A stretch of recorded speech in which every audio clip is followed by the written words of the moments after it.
أشهد أن محمد رسول الله۔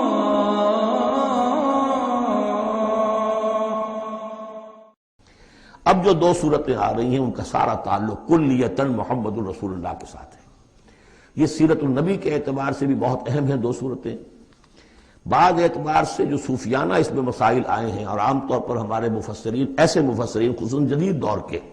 کچھ ریشنلسٹ قسم کے لوگ، وہ تو ان مطالب کی گرد کو بھی نہیں پہنچے۔ ہمارے جو پرانے مفسرین ہیں، چونکہ ان کا ذوق جو ہے وہ ان کے اندر، وہ ذوق بھی اندر ہے موجود ان کے اندر، اسلام کے اور دین کے باطنی حقائق، قرآن کے باطنی حقائق کا، تو میں اس کے حوالے سے چند چیزیں آپ کو بتاؤں گا۔ سورۃ الضحیٰ کا اس کا جو شان نزول ہے وہ یہ ہے کہ کچھ دنوں کے لیے، ایک تو بالکل شروع میں جو رک گئی تھی فترت وحی، اس کے علاوہ پھر ایک موقع آیا ہے کہ کچھ عرصے کے لیے بہت دن گزر گئے تو جبرائیل نہیں آئے، اور آپ کے اوپر ایک شدید قسم کی جو ہے وہ پریشانی طاری ہو گئی۔ کچھ لوگوں نے بھی تانا دینا شروع کر دیا، کچھ عرصے سے محمد تم نے کوئی نئی وحی نہیں سنائی، کیا ہوا تمہارا شیطان کیا چلا گیا بس اب؟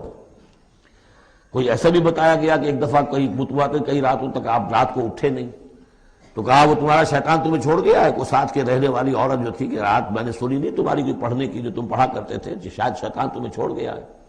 خود آپ کو جس قدر ایک اشتیاق رہتا تھا کہ وہی آئے اور آپ کی وہ روح کو جو ہے مزید اور غذا اور تر و تازگی جو ہے وہ مسلسل ملتی رہے، اس کی وجہ سے یہاں تک آتا ہے کہ حضور فرماتے کہ اس درجے میں رنج اور غم میں تھا کہ میں سوچتا تھا کہ میں پہاڑ کے اوپر چڑھ کر اپنے آپ کو گرا دوں۔ بربنائے طب بشری، اس درجے حضور کے اوپر جو ہے یہ شاخ گزر رہا تھا کہ وہی کیسے بند ہو گئی۔ اور اس میں یہ بھی تھا کہ اللہ ناراض تو نہیں ہو گیا، کیا مجھ سے کوئی خطا تو ایسی نہیں ہو گئی؟ یہ سبب کیا ہوا ہے؟ یہ ہے وہ کیفیت کہ جس کے اندر یہ آیتیں نازل ہو رہی ہیں۔ اور اب آپ اس کو سمجھ لیجئے کہ اس کا نفسیاتی اور انسان کی باطنی کیفیات کے ساتھ کیا تعلق ہے۔ انسان پر دو طرح کی کیفیات طاری ہوتی رہتی ہیں، جیسے میں نے پہلے ایک دفعہ آپ کو بتایا صدیق اور شہید کے درمیان جو فرق ہے بنیادی، کہ کچھ بنیادی طور پر لوگ ایکسٹروورٹس ہوتے ہیں، کچھ بنیادی طور پر انٹروورٹس ہوتے ہیں۔ ایکسٹروورٹس کھیل کود بھاگ دوڑ، لوگوں سے ملنا جلنا، گفتگو ہے، اسے دھکا دے دیا، اس سے مذاق کر لیا، اسی میں وہ خوش رہتے ہیں، بڑے مگن رہتے ہیں، تنہائی انہیں کانٹ کھانے کو دوڑتی ہے۔ اور ایک انٹروورٹس ہوتے ہیں کہ وہ مجلس وغیرہ کو نہیں، وہ تو اپنے تنہائی میں کہیں بیٹھے ہیں، غور و فکر کر رہے ہیں، سوچ بچار کر رہے ہیں، انہیں وہ مجلس سے زیادہ اپنا گوشہ تنہائی جو ہے وہ زیادہ عزیز ہوتا ہے۔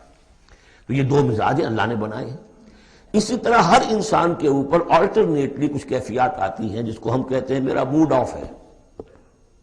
ایک طرح کا قبض سا ہو جاتا ہے طبیعت میں بندش سی ہوتی ہے، کسی وقت اسی شخص کے اندر پھر انشراح سا ہو جاتا ہے، پھر ہنسنے بولنے کو جی چاہتا ہے، گفتگو کرنے کو جی چاہتا ہے۔ تو یہ کیفیت جب انسان کی روحانی زندگی سے متعلق ہو جائے تو اس کو پھر صوفیہ نے نام دیا قبض اور بسط۔ کبھی طبیعت میں انشراح ہے، انبساط ہے، طبیعت جو ہے وہ آبادہ ہے، ہر چیز میں روشنی کا پہلو آدمی دیکھ رہا ہے،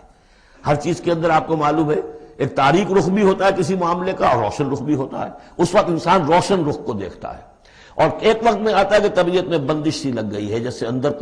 کوئی پکڑ لیا کسی نے، اب طبیعت جو ہے وہ بھی اپنے اندر وہ انقباض محسوس کر رہی ہے، اور پھر آدمی پیسیمسٹک ہو جاتا ہے، نا امید سا ہوتا ہے، پھر اسے ہر معاملے کا تاریک پہلو زیادہ نظر آنے لگتا ہے۔ تو یہ قبض اور بسط کی کیفیات ہیں۔ جب کبھی قبض کی کیفیت ہو، قاضی ثناء اللہ پانی پتی رحمۃ اللہ علیہ نے تفسیر مظہری میں لکھا ہے کہ قبض کی کیفیت میں اس صورت کا پڑھنا تریاق ہے۔ جس طرح حضور صلی اللہ علیہ وسلم کے لیے گویا کہ اس وقت جو وحی کا بند ہو جانا تھا وہ گویا کہ ایک طرح کے انقباض اور قبض کی کیفیت پیدا ہوئی تھی، اس میں اب اللہ تعالیٰ فرما رہے ہیں والضحیٰ، قسم ہے دن کے دھوپ چڑھنے کے وقت کی، واللیل اذا سجا، اور قسم ہے رات کی جبکہ وہ چھا جائے یا ساکن ہو جائے، سجا کے دونوں معنی ہے سکون۔ اب دیکھیے ان دونوں کو کیوں لائے؟ اس لیے کہ صبح ہے، حرکت ہے، برکت ہے، چلنا ہے، دوڑنا ہے، ہر شخص جا رہا ہے، ادھر جا رہا ہے ادھر جا رہا ہے، رات کو سکون ہو گیا، تاریکی چھا گئی اور شور ہنگامہ ختم ہو گیا۔ لیکن یہ رات اور دن دونوں ضروری ہیں انسان کے لیے، یہاں کا نظام چلانے کے لیے۔ اگر رات ہی رات ہوتی تب بھی یہ دنیا نہ چلتی، اور دن ہی دن ہوتا تب بھی نہ چلتا، تو رات بھی ضروری ہے۔ اسی طریقے سے نفس انسانی کے لیے کبھی کبھی قبض کا وقفہ بھی ضروری ہے۔ آپ اسے یہ نہ سمجھیں کہ اللہ تعالیٰ ناراض ہو گیا، یہ بھی ہماری تربیت کا ایک یوں سمجھیے کہ ایک جز ہے۔ ما ودعک ربک وما قلی، آپ کے رب نے آپ کو رخصت نہیں کیا ہے، نہ ہی وہ آپ سے ناراض ہوا ہے۔ وللآخرۃ خیر لک من الاولی، اور اس کے بعد جو وقت آئے گا اس قبض کے بعد وہ پہلی سے بھی بہتر ہوگا۔ اور میں حیران ہوتا ہوں کہ کیسے غالب نے وہ بات کہی ہے کہ جو بالکل ترجمانی ہے اس کی، رکتی ہے میری طبع تو ہوتی ہے رواں اور، یعنی یہ کہ جب میری طبیعت کے اوپر کبھی کبھی رکاوٹ سی آ جاتی ہے، اب شعر جو ہے اچھے نازل نہیں ہو رہے، لیکن جب وہ رکاوٹ سے میں نکلتا ہوں، اس قبض سے نکلتا ہوں، رکتی ہے میری طبع تو ہوتی ہے رواں اور، اس لیے کہ اس قبض کے بعد جب مرحلہ آتا ہے انبساط کا اور انشراح کا تو وہ ایک قدم آگے ہوتا ہے آدمی، اس پہلی کیفیت سے ایک درجہ جو ہے اس کا بڑھ چکا ہوتا ہے۔ وَلَلْآخِرَةُ خَيْرٌ لَكَ مِنَ الْأُولَىٰ، یقیناً پچھلی ہر گھڑی، ہر ساعت اور ہر قبض کے بعد آنے والا انبساط آپ کے لیے پہلے سے اونچا درجہ لے کر آئے گا۔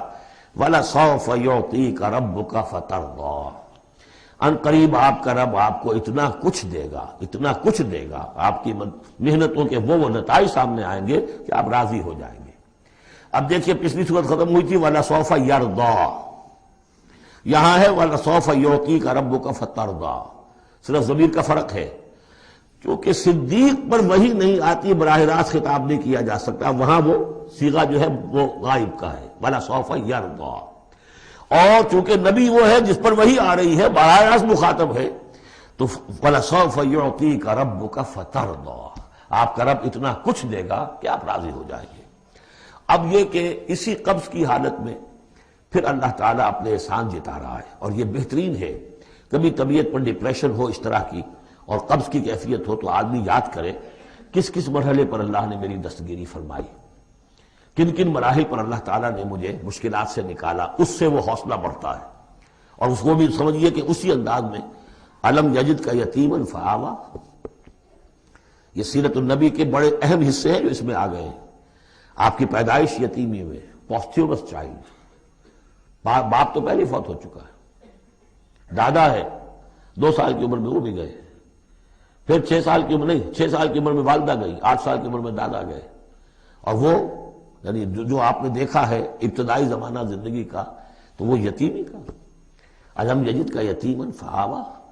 کیا اس نے اے محمد آپ کو نہ پایا کہ آپ یتیم تھے، پھر پناہ دی، آپ کے لیے بندوبست کیا، دادا کے دل میں جو شفقت ڈالی، پھر آپ کے تایا زبیر کے دل میں جو شفقت ڈالی۔ بدقسمتی سے ہماری تاریخ میں چونکہ بہت زیادہ عمل دخل رہا اہل تشیع کا، تو عبد المطلب کے بعد فوراً ابو طالب کا نام آتا ہے، حالانکہ یہ غلط ہے تاریخی اعتبار سے۔ عبد المطلب کے بعد کافی عرصے تک زبیر جو آپ کے تایا تھے وہ سرپرست تھے، پھر ان کے انتقال کے بعد ابو طالب کا معاملہ آیا، لیکن ان کو بیچ میں سے غائب کر دیا گیا ہے۔ بہرحال اللہ تعالیٰ جو بھی کسی کے دل میں ڈالتا ہے، آخر ابو طالب کے دل میں محبت ڈالی تو کس نے ڈالی؟ وہ ہم پڑھ چکے ہیں سورہ طٰہٰ میں، وَأَلْقَيْتُ عَلَيْكَ مَحَبَّةً مِّنِّي، حضرت موسیٰ علیہ السلام کی موہنی صورت کے اوپر اللہ تعالیٰ فرماتے ہیں ہم نے اپنی محبت کا پرتو ڈال دیا کہ تمہیں دیکھنے کے بعد وہ قتل کرنے کے ارادے سے باز رہ گئے، ان کے ہاتھ شل ہو گئے، ایسی موہنی صورت اسے قتل کرنا۔ وَأَلْقَيْتُ عَلَيْكَ مَحَبَّةً مِّنِّي وَلِتُصْنَعَ عَلَىٰ عَيْنِي، یہ ہوا ہے۔ تو فرمایا الم یجد کا یتیما فآویٰ ووجدک ضالا فہدیٰ، اور پھر جب آپ شعور کی پختگی کو پہنچے اور غور و فکر کا مرحلہ آیا، حقائق میں انسان کو سوچ بچار کا مرحلہ آیا،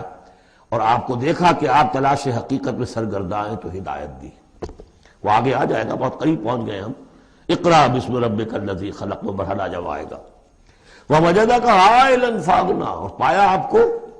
تنگ دست تو غنی کر دیا۔ کس طرح سے راستہ پیدا کیا ہے خدیجہ الکبریٰ رضی اللہ تعالی عنہا نے، جو بھی ان کے آپ کے محاسن دیکھے کتنی گرویدہ ہوئی ہیں، بڑے بڑے سردار قریش کے جو ہے ان سے نکاح کے خواہش مند تھے، انہوں نے خود جو ہے اپنی لونی کے ذریعے سے پیغام دیا ہے حضور کو، تو یہ ساری چیزیں جو ہے ان کی ساری دولت جو ہے وہ پوری کی پوری انہوں نے لا کر حضور کے قدموں میں ڈال دی ہے۔ وَوَجَدَكَ عَائِلًا فَأَغْنَىٰ فَأَمَّا الْيَتِيمَ فَلَا تَقْهَرْ، تو اے نبی تقاضے ان تینوں چیزوں کے کیا ہیں؟ ہم نے آپ کو یتیم پایا، پناہ دی، اب آپ بھی یتیم کے سرپرستی کیجئے، کسی یتیم کو اس کے اوپر کوئی جبر نہ ہو، سختی نہ ہو۔ وَأَمَّا السَّائِلَ فَلَا تَنْهَرْ، اور آپ جب کہ تلاش حقیقت میں سرگرداں تھے تو ہم نے آپ کو ہدایت دی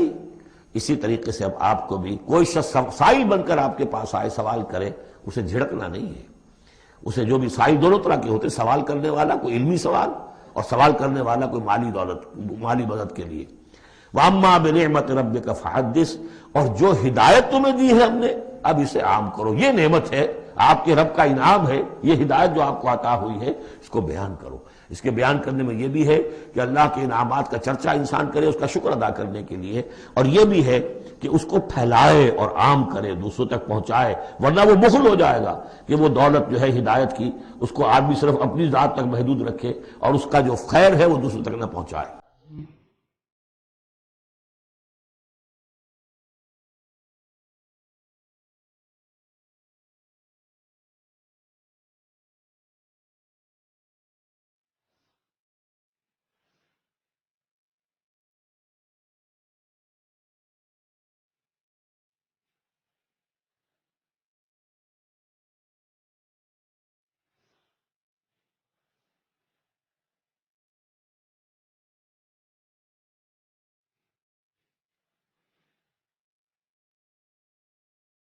مولاي صل